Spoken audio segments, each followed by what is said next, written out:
I get slapped in the face and basically being told I have 6 months to live. David Guttman was given a medical verdict no one is prepared for. 6 months to live. No plan, no roadmap, no future. And the man who came out of that experience wasn't the same one who went in. He went on to build multiple 8- and 9-figure companies. He earned a Wharton MBA and then publicly called it a $500,000 mistake. So I'm in a stage 4 cancer ward. Everyone around me is dying. I felt it was grossly unfair. I was super healthy, took great care of myself, didn't drink, didn't smoke, didn't do drugs. I feel like, how could this possibly be fair? Mostly I was just like trying to keep my parents from jumping off a cliff. If you can't reevaluate your life in a situation like that, you're a sociopath. Thankfully, I'm not a sociopath. This is not a story about business. This is a story about morality, humility, agency, and the courage to build a life that actually matters. Somebody who's 22 years old listening to this right now, they have, let's say, $100,000 in the bank. You would not recommend them going to school. Absolutely not. The more you know, the more the unknown grows. I am Jitesh Vaswani, your host, and together, let's take this journey beyond the known. David, welcome to the show. Wow, Jitesh, that's quite an intro. Thank you. A pleasure to be here. Let's start at the very beginning, right? Like when you heard that medical verdict, right? What was going on in your mind? What happened? Describe that situation. You know, I kind of half joke about it. I don't know that I'd even be friends with the 24-year-old version of myself. I wasn't a bad guy. I was so intense that, like, I don't think it was entirely healthy. If you'd asked me if I was happy, I don't think I'd even have understood the question. I was so hell-bent on achieving certain things and achieving them by a certain age. And then I get slapped in the face and basically being told I have 6 months to live. And I couldn't believe it. And, you know, I had a pity party for a couple of days. And then honestly, one of the things that was a little surprising about the experience is I realized that, because I'd never been exposed to anything like that before, is that it's much harder on the people that care about and love the person who's sick than the person who's sick. I was not happy about my circumstance. I felt it was grossly unfair. I was super healthy, took great care of myself, didn't drink, didn't smoke, didn't do drugs, ate like a monk, worked out 6 days a week. And I feel like, how could this possibly be fair? But that didn't last very long. Mostly I was just like trying to keep my parents from jumping off a cliff. I have an older brother, as you know, right down the street from you in Gilbert. And, you know, he couldn't even bring himself to talk to me because he thought it should have been him and not me. So, you know, it really does, you know, and the part about the journey that was, don't get me wrong, once the doctors realized that they had screwed up and I was going to be fine, the part that sort of cemented the impact for me was when they went to do the biopsy, they thought it was going to be 30 minutes and I'd be in and out of the hospital almost like outpatient. But because they realized that they'd messed up the diagnosis, the surgeon realized while I was on the table, he had me on the table for 3 hours, not 30 minutes. And so because I was on the table for 3 hours, of course, my parents are freaking out in the waiting room because they think it's supposed to be 30 minutes. And the doctor comes out, surgeon comes out 3 hours later, smiling ear to ear, Dave's going to be fine. But because of that, I had to stay in the hospital for 48 hours with an antibiotic IV. So I'm in a stage 4 cancer ward. Everyone around me is dying, literally dying. The guy in the bed next to me just had his leg amputated with bone cancer. So, and I had to stick around there for 2 days. If you can't change, if that doesn't change you, you know, the survivor's guilt was like you can't even imagine. If you can't reevaluate your life in a situation like that, you're a sociopath. Thankfully, I'm not a sociopath. So it changed the entire trajectory of my life. And, you know, the interesting thing about it is the most common question I get about that, I used to get was, did I sue the doctors? It never occurred to me. I was really happy I wasn't dying. I wasn't thinking about who to sue. I was thinking about how I'm going to live the rest of my life. And honestly, like, other than my daughter being born, best thing that ever happened to me. Wow. Well, you know, when you receive a news like this, I think it's a big challenge to the ego. It's a big challenge to, you know, how we are living our life. Like, it makes you rethink, right? What was the biggest thing that you were rethinking? Like, was it just about how I live life? And what were kind of the changes that you were thinking of to make in your own life, you know? No, that's a great question. So the biggest thing was I just got accepted into Wharton, and then I was told I would be dead before I would enroll in the fall, right? And, you know, it's like as a white Jewish guy from New York, trying to get into Wharton is nearly impossible. and I manage it, and then I find I'm going to be dead before I get to enroll. And I really stepped back and thought about it. I said, other than a few people, like close family and friends, being sad for a little bit, it will not matter that I lived. And that bothered me. So, so then I asked myself, the next logical question was, well, okay, what could I do where it would matter that I lived? And so that was the shift that I made. And how did that impacted how you lived life? Like, what did you start doing to? Well, I remember I was, so I decided, so after, they said I was going to be fine, I took a week's vacation. I remember I went to Calistoga, California, got massages and mud baths and just like relaxed for a week because it was a pretty intense month, And then on the flight back, a woman across the aisle from me on the plane struck up a conversation, and she volunteered at a homeless shelter in St. Louis, where I was doing the consulting project at the time. And I started doing volunteer work with her at this homeless shelter. Then I started to work with this one family. I'd never done any volunteer work in my life. I was too busy. I was still focusing on, building myself and my career. And so again, it wasn't like I thought that it was bad that people did that. It just never would have occurred to me. And so it just got me to stop being internally focused and instead being externally focused. And the way I thought about it, the promise I made to myself sitting in that hospital bed with the guy with his leg amputated right next to me was every opportunity I had that touched someone's life in a positive way, I would take it. And no matter how small or big it would be, and for the most part, I think I've stayed true to that. Yeah, no, I think I've known you for only a short while, right. And I can almost see that, the amount of heart that you put into each conversation that we have had. Right. And I'm very touched and impressed by that. I had a similar experience, not with myself, but recently I was in India because my mom had got a heart attack. And I had to fly down, I flew down like immediately. I quit my job immediately. I was like, I want to spend more time with them. And then that 24-hour journey, it's almost like it made me rethink my life choices, even though I was not the one going through it. But I was like life is so short. Yeah. And personally for me, my mom and dad have sacrificed their entire life, making sure that the kids are happy, like we are happy, we grow up fine. And I was feeling as if they haven't gotten a chance to truly live their life at all. While I was going through that, I noticed that within myself, I started responding to every person that I knew more kindly, more, nicely, because you never know what anybody's kind of going through. And, so experiencing something like that firsthand would definitely have been, I can't even imagine what you were going through. It was a blessing, a genuine blessing. So then you started volunteering, and then you ended up going to Wharton? I did. So, but even that, like I just started being much more aware of, frankly, I'm remarried, and my second and final wife, she used to give me a hard time because, she was like, you help literally anyone who will ask for it. Right. And like, they can't do anything for you. And I'm like, it's not for them, it's for me. Right.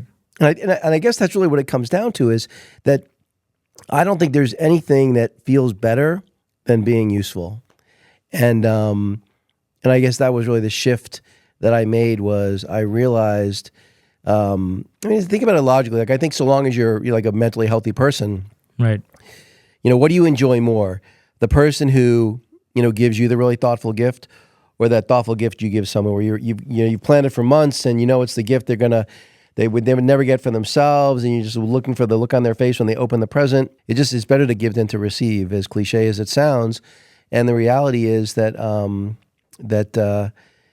it's unfortunate that society doesn't teach that in a more robust way. No, I agree. We both met Gurudev at the Institute's launch, right. And you met him before. I've been with him for many years, and one thing he says very similar. He's like, there are two kinds of joy. One is that of a grandma, and one is that of a child, right? Like the child would love it if somebody gives the child like a toffee or a chocolate or like a gift or something. But the joy of a grandma, the mature joy, is when you realize that there's a deeper sense of happiness you get when you give something, right? When you share, whatever you have to offer. it's like a tree, right? Like it can bear so many fruits and leaves and shade and keeps giving. So, and then there's certain kind of maturity in that joy, I guess. Yeah. Honestly, the part that I find a little tricky to navigate, and I'm curious if you have an opinion about this. I know you're interviewing me, but but I find that the part that I always have to be really careful and aware of is not allowing it to feed my ego, because I do love feeling useful, but there's a piece of that feels prideful that I don't care for. Like for me, people will often say to me, "Well, you must be really proud of all you've accomplished, whatever it might be." That's not how I feel. The way I feel is I don't feel special. Mm-hmm. I feel fortunate. Right. That anyone born to the circumstances and DNA I was would be me, and that accomplished exactly what I accomplished. And if I was born in sub-Saharan Africa dying of dysentery, my life would have turned out differently, Right. no matter what my genetics. And that's a good perspective. And I think there's guardrails to everything in life, right? Like that's one guardrail that you build around yourself, that not to feel prideful, but also the other guardrail is like you don't let people take advantage of that situation that you're so giving, right? Because that can also sometimes, like I would say it has to come with some sort of people not walking over you, right? I actually don't find that part hard to navigate because I feel like I don't think it's hard to tell people that are bad. Yeah, I give trust very easily, Right. but I take it back quickly also. Right. As soon as someone shows me who they are, I believe them. Yeah. And and of course it comes with experience and it comes with. I'm old, so that helps. I want to go deeper into that journey, right? Like so Wharton MBA, what was that like? And you recently came out, and I saw that episode. I think you were with Dan Fleischman, where you tore up your degree, right? So walk us through that journey, that full circle of going into MBA, getting accepted at Wharton, to finally tearing up that degree. So, it's like you have those flashpoints, those watershed moments in your life that you remember vividly. Mm-hmm. I had a couple of sports ones, but the two academic, I remember the day I got accepted into Brown. I remember the day I got accepted into Wharton. And I felt, again, I worked very, very hard for both of those. But then I realized, especially when I went to Wharton, so Wharton was actually my third choice. So Harvard was my first choice because I felt they had the best network, alumni network. Stanford was my second choice because I thought they had the best entrepreneurial program. And Wharton was my third choice because at the time they were the top-rated business school. But Wharton was the only school that had a small business development center. And so Wharton would have been my first choice if I could have known that I would have been accepted at the Small Business Development Center. But I knew they only accepted 5 people out of every 200 applicants. So those are not great odds. So that's why it was my third choice. When I didn't get into Stanford and Harvard, I then made myself hell-bent on getting into the Small Business Development Center. And fortunately, I was able to. While the Wharton education, especially as an entrepreneur, like if you wanted to go in corporate finance or investment banking, a Wharton MBA would have some utility. But if you would be an entrepreneur, almost completely useless, except for the Small Business Development Center. I got to basically provide consulting services of every kind, HR succession planning, market entry strategies for products, helping raise venture capital, things I had no experience in whatsoever. And instead of learning them in a classroom, I had to do actual real projects for real companies that were counting on my expertise that I did not have, by the way. So I had to develop it. So what I would do is I would find classmates that did those things before business school, and they would teach me so I wouldn't look like an idiot. I mean, the worst, imposter syndrome you could imagine. And so that experience, I had 30 clients over a year and a half, helped me in 2 ways. One, they paid 2/3 of my tuition tax-free, so I graduated with no debt because I had 2 other part-time jobs in addition to that one. Mm-hmm. And I got real entrepreneurial experience. So that part of that really wasn't part of the regular education. That was worth its weight in gold. Right. And I will say this too, like the pedigree has value because people are intellectually lazy. Oh, he went to Brown and Wharton, how stupid could he be? Right? And as a general rule, that's true, but there's dumbasses at those schools too. Right? So for me, that was the real value. But the education, I mean, think about it. For most people, now I'm not a big drinker now. Back then I drank zero. For most people in business school, they're drunk for 2 years. I'm not exaggerating. I mean, they're partying for 2 years. The academic part was trivial, literally trivial. Think about it. I was working 60 hours a week and I still got good grades. How hard could it be? And I was working while everyone else was drinking and stuff like that. Right. So for most people, it was a 2-year party. And on top of that, I wrote a weekly article for the newspaper. I was on all these different committees. So from my point was, hey, I'm giving up, it was at least $250,000 investment. Today, more like $500,000, maybe even more. And I'm like, if I'm going to do that, I'm going to squeeze every bit of juice out of it I can. And I did. Like I don't think I could physiologically do it now. Back then for 2 years, Sunday through Thursday, I never slept more than 3 hours. Wow. And I did that for 2 years. I think if I did that today, I think I'd probably drop dead. Yeah, no, I agree. So then let's say if somebody who's 22 years old listening to this right now, they have, let's say, $100,000 in the bank, they have entrepreneurial spirit, you would not recommend them going to school? Absolutely not. It's not even a close call. I actually now take it as a point of pride. Yep. Just a couple of weeks ago, I talked to a guy out of going to law school. Mm-hmm. I've talked to several people out of going to business school and going to college. I'm now literally keeping like my kill list of people who I've convinced not to go to school because it's a terrible ROI. And I mean, there's so much better ways. You'd be better off to just literally spend $50,000, travel the world for a year. You'd get a better ROI on that than just setting it on fire going to get to higher education. It's just not a good ROI. Now, look, if you want to build bridges and buildings, getting an engineering degree, I could see the argument. Yeah. But I would say this, like I had a computer science major in my undergraduate program. And even back then, it wasn't particularly useful. But today, I would say probably 2/3 to 3/4 of the software developers I've hired in the last decade did not go to college. Right. They self-learned. Self-learned. And because they're self-taught, they're better. Yeah. It's like they come up the curve because the reality is the technologies are changing all the time, accelerating even more with AI. Yeah. And so you want the person who's a lifelong learner, super curious, that's learning whatever the new thing is because they're so interested in it, not the person who learns the technologies that are 3-5 years old at a university. Right. So if you were to hire somebody right now, what do you think are the key qualities that they should have to A, be employable, and B, let's go to the other side of the situation when somebody has that entrepreneurial spirit, and then what would it take in 2025 to be successful as an entrepreneur? So like two sides of the same question. Yeah. So I would say, and I'm embarrassed to say that this epiphany is relatively new. The two qualities I look for above everything else, forgetting about talent, right, is curiosity and humility. If you're curious, that person is a lifelong learner. I want every single person in any organization I run or any organization I'm, mentoring or consulting to, I want every single employee to be a lifelong learner. They're just, one, they're more interesting people to be around, and they're more capable. They just are. It's like the person who's curious, they tend to have less ego, which probably ties into the humility part. And it's like, I love people that have strong opinions loosely held.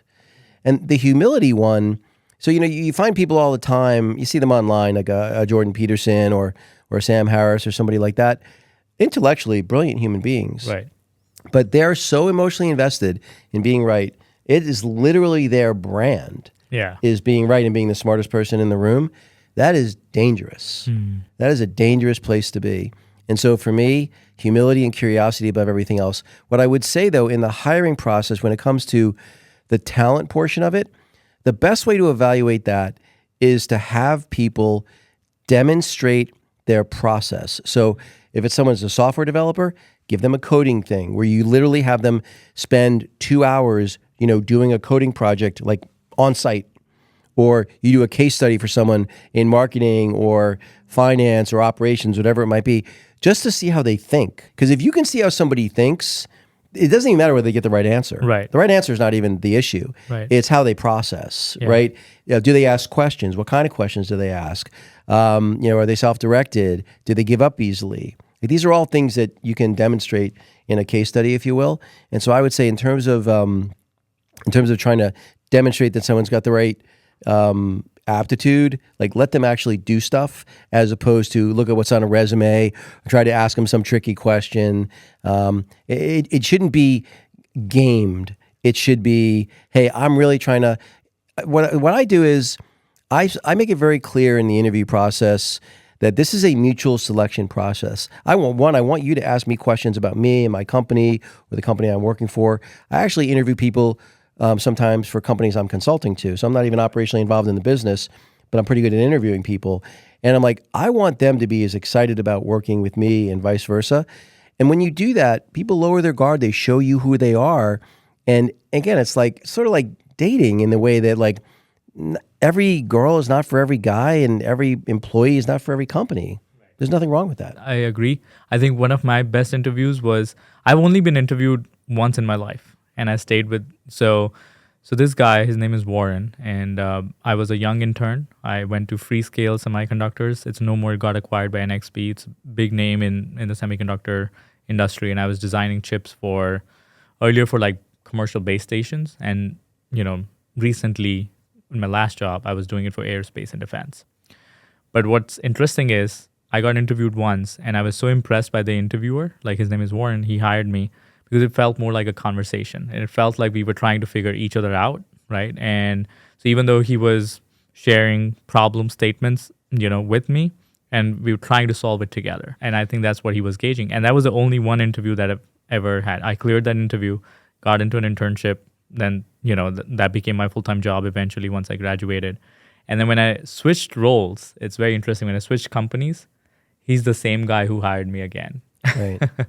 So I did not have to be scared. I loved that interview process so much that I wanted that role. Like, even though, there were other people trying to interview me, I said no to all of them because I had such a good experience. Right. Being interviewed by, an open guy like that. Two interesting things about that process, I would say. One is one of the things people grossly underestimate in why it is so important to hire people of high integrity, heart, openness, curiosity, humility, is those people have really good people that follow them from company to company to company, like you followed Warren. Right. Right?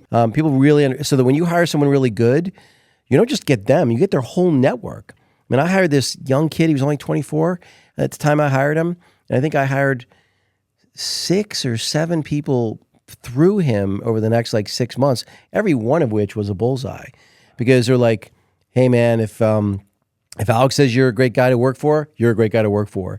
And if Alex says this is a great company, it's a great company. And a couple of them quit the company they were at because Alex said so, and that was it. That's all it took. And, that's the kind of person you want.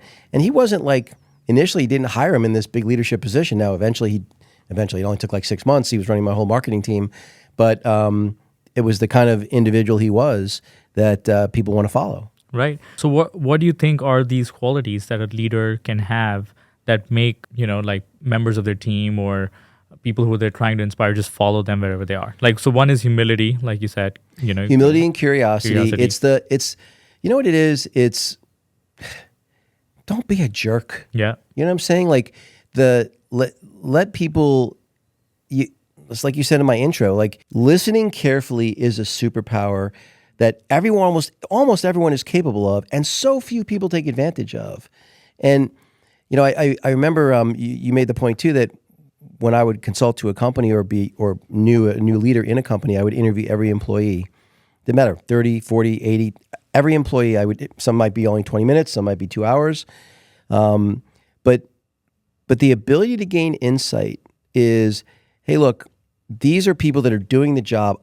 If you have, say, you have a 40-person company, you have 40 people doing 40 different jobs. Right.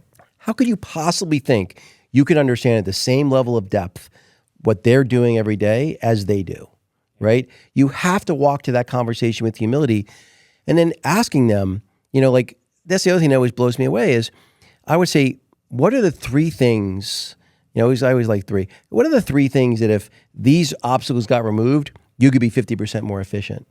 And you'd be amazed how inexpensive most of them are. If I had a second monitor, I could get 20% more work done. The monitor costs $500. Yeah. Like, seriously? You're paying this person $90,000 a year. Yeah. They're telling you they can become 20% more efficient with a second monitor. Well, HR won't approve. My boss won't, my manager won't approve the extra monitor. I'm like, you got to be kidding me. And you'd be amazed how often it's BS like that. Yeah. Okay. So, that listening is a superpower. So listening, asking the right questions, humility, curiosity. Absorb blame, deflect credit. So as a leader, you have to, and the reality is it's not a technique, it's the truth. Okay. If I hire you and you make a mistake, that's my fault. I hired the wrong person or I managed you incorrectly. Like, you know what I'm saying? Like at the end of the day, and by the way, whatever strategy I might lay out, or maybe we lay it out together, at the end of the day, the team is the one that has to execute it. I'm not doing the execution. So none of the credit should be mine. So, and look, at the end of the day, people really appreciate it when you give them credit when credit is due. And when you absorb the blame and you take it off of them, and you're like, hey, and again, it's like you don't punish the individual. You do a postmortem on what happened. Hey, let's us figure out what went wrong, and let's figure out what are the things we could do in the future to make sure this doesn't happen again. But before you even have that conversation, step one, fix the problem. Yeah. Well, and that's the kind of servant leadership that people appreciate, right? Like it's almost like you're serving them and not necessarily trying to control them or truly manage them.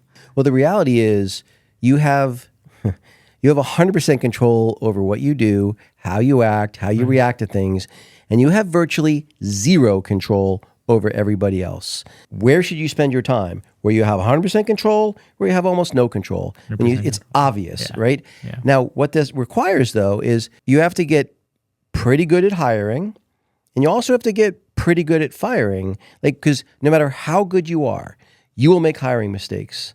And it is the only thing that's been 100% true in my professional career. 35 years, not one single time have I ever had the thought, maybe I should fire this person, and then not regretted it when I didn't fire them right away.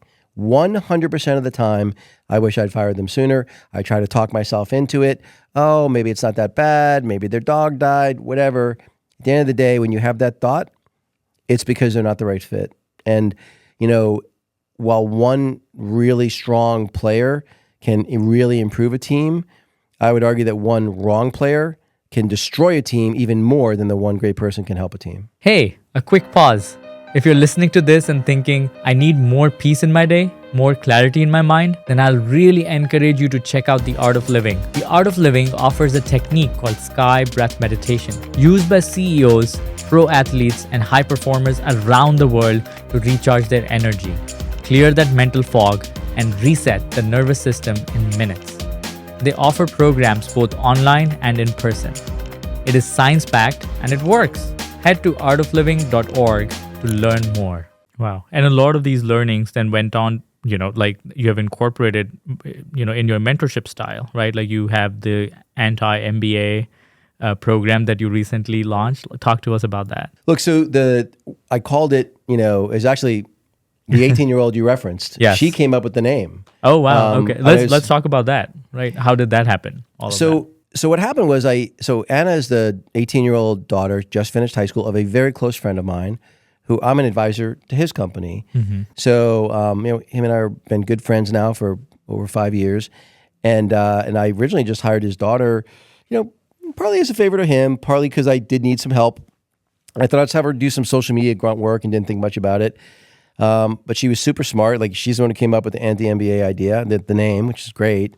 Because that was exactly what I was going for. And, so it's what the Wharton Business School never taught me. It's what I wished Wharton had taught me. Because, the top-down hierarchical leadership style, like that works for someone who's brilliant, like an Elon Musk or a Steve Jobs, who anyone who's ever worked for those people, I have a good friend who worked for Elon for 11 years.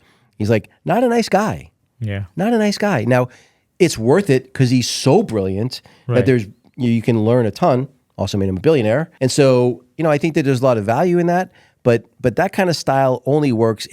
They're successful with that style in spite of their leadership approach, not because of it. For us mere mortals, okay, we want to, in order to get the best from people, we have to pick the right people.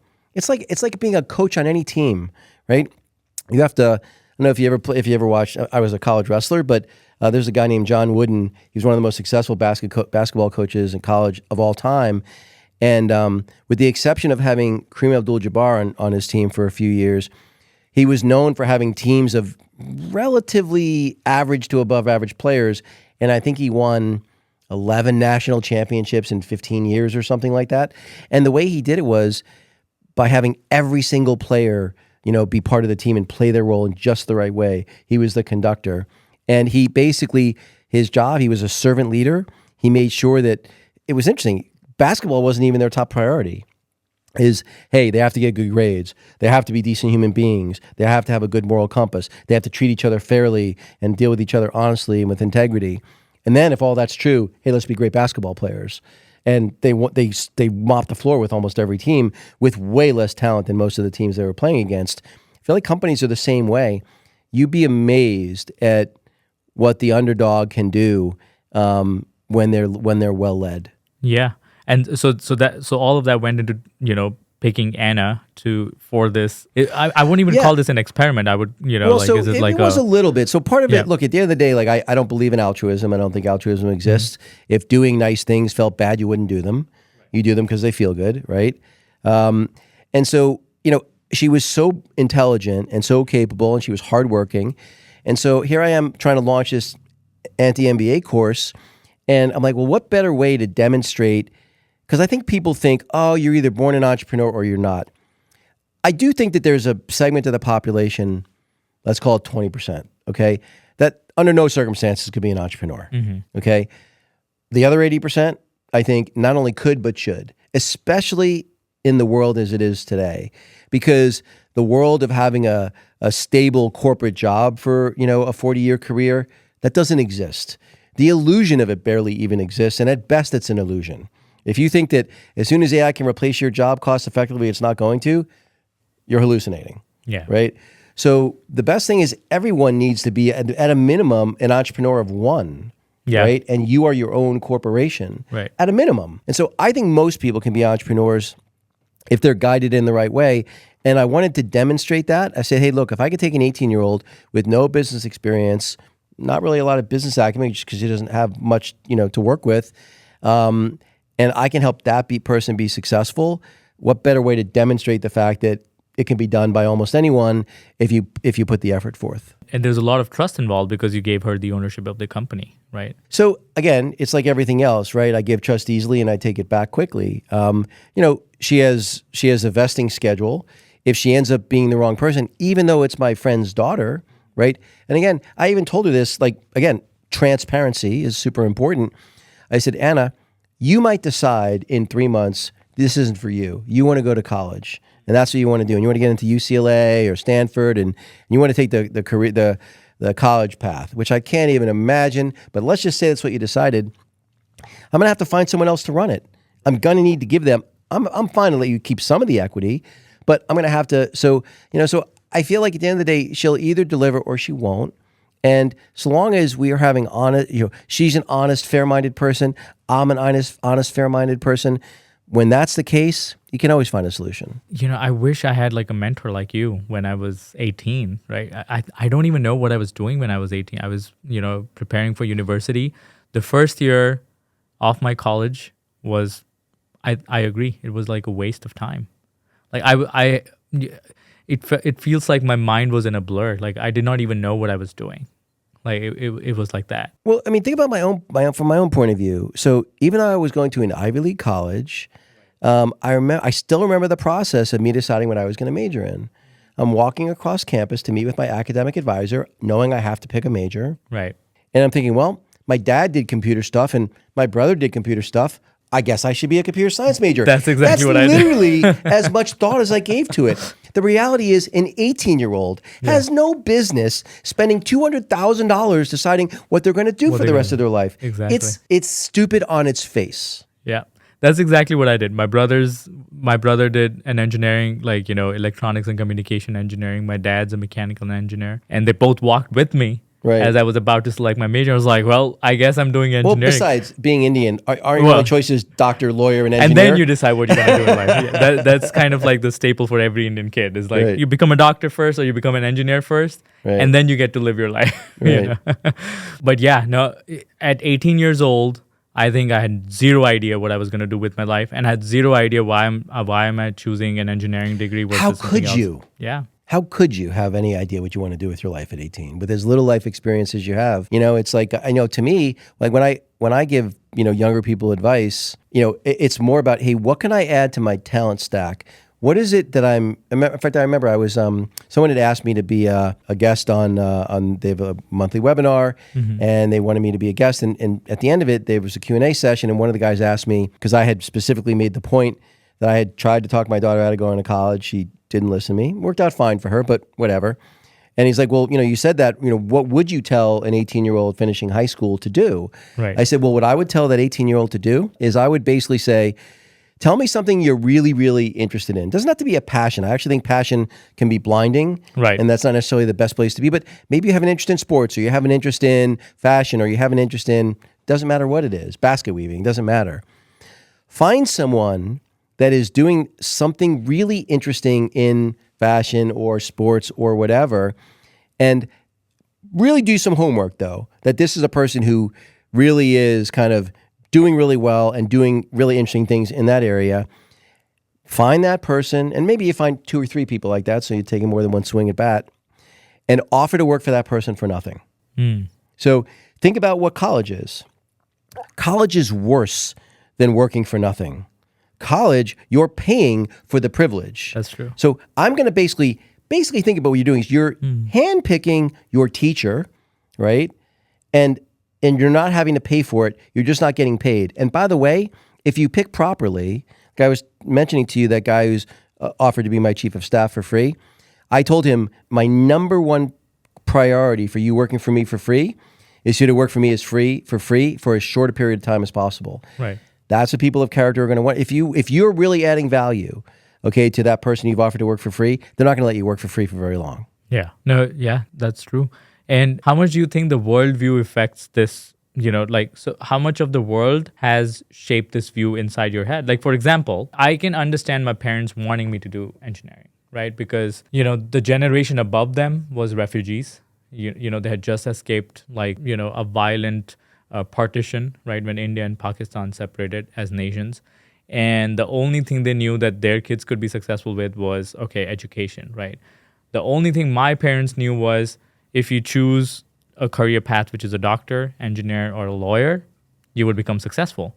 And them wanting their kids to be successful, forces all the kids to just choose that career path, right? Versus in America, I think a generation above was going through something else here, right? Like culturally, there was much more openness. There was much more. So how much do you think the culture and the world, what's happening in the world affects this view? So I think the big game changer, look, so on my father's side of my family, I'm Jewish, and Jews and Indians, I think there's a lot of cultural similarities. Right. About same thing. It's like doctor, lawyer, whatever. Yeah. But the part that's the game changer is the internet, right? Yeah. Because now it's democratized the ability to gain knowledge. Used to be very difficult to gain knowledge. You had to go to a library. I mean, think about how hard it is. It's not even because there weren't even book reviews back then. I'd have to go to the Dewey Decimal System and look up the book, go to the stacks. That book was written 10 years ago. I have no idea if the book's any good. And oh, by the way, someone checked it out. Come back next week, maybe it'll be back. Yeah. That's how you accumulated knowledge, as opposed to now I can go on YouTube and for any topic under the sun, from crypto to AI to engineering to coding, you name it, I can find one of the world's most renowned experts on the face of the planet in any language, recorded yesterday for free. Right. It's just, that's the game changer. So now the ability to accumulate knowledge is infinite. And now you have a curation problem.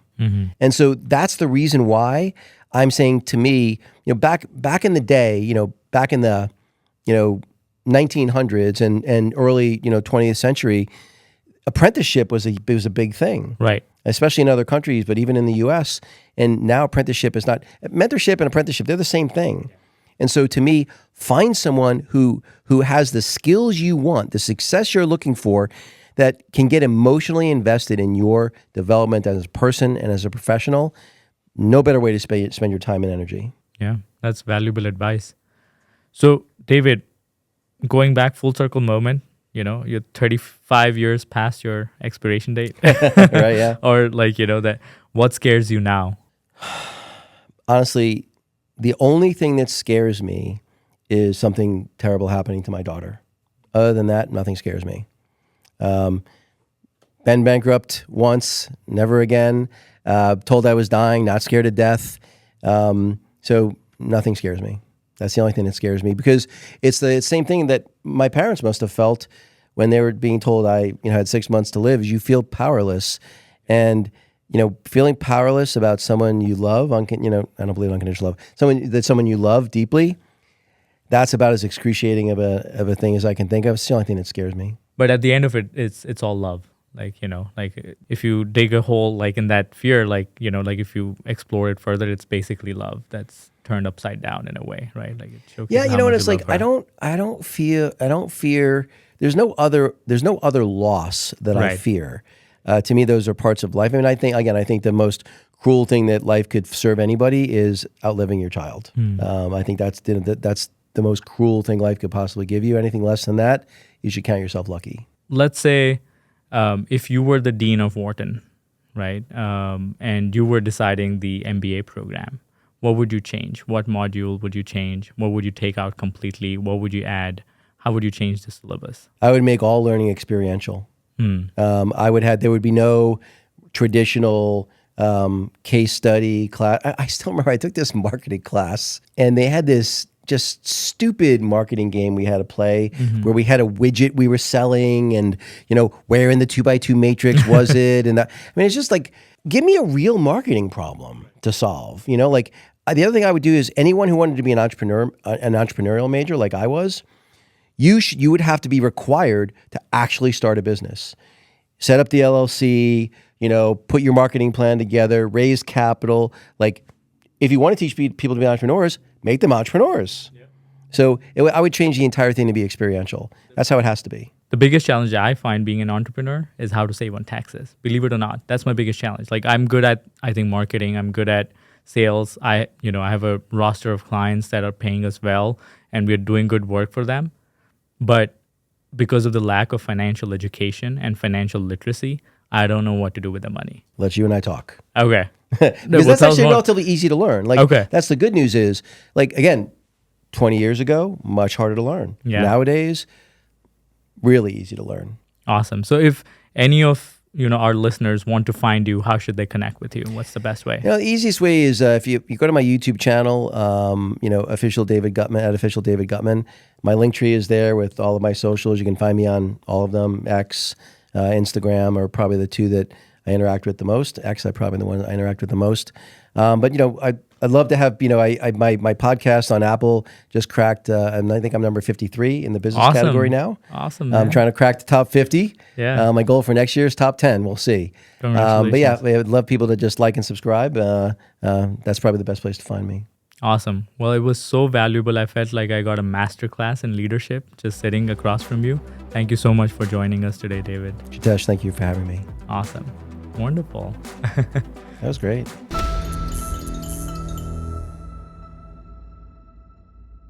Hey, a quick pause. I want to share a resource I've personally trusted for years. And when it comes to living well, not just in moments of meditation or reflection, but in everyday life, what we put into our bodies matters deeply. And that is why I love Shri Shri Tattva. It's a brand rooted in authentic Ayurveda, from daily wellness supplements to natural personal care, all crafted with ancient wisdom and modern purity. No shortcuts, no hypes, just products that support real well-being from the inside out. For me, it's all about alignment between what I practice and what I teach and how I live. And Shri Shri Tattva helps me bring some of that care into my daily routine. You can explore their offerings at shrishrittattvausa.com. I highly recommend checking them out. The link is also in my description below. I want to share something I've been personally loving. Shankara's Ghee Sutra is one of those rare products where ancient wisdom meets modern skincare. It's crafted from ghee that's churned 10,000 times. Yes, 10,000. Blended with Ayurvedic botanicals like hibiscus, bamboo, and it penetrates deep, up to 7 layers, to nourish, hydrate, and bring your skin back to life. No harsh chemicals, no surface level fixes, just deep, authentic care from the inside out, like everything we talk about on this show. You can check it out at shankara.com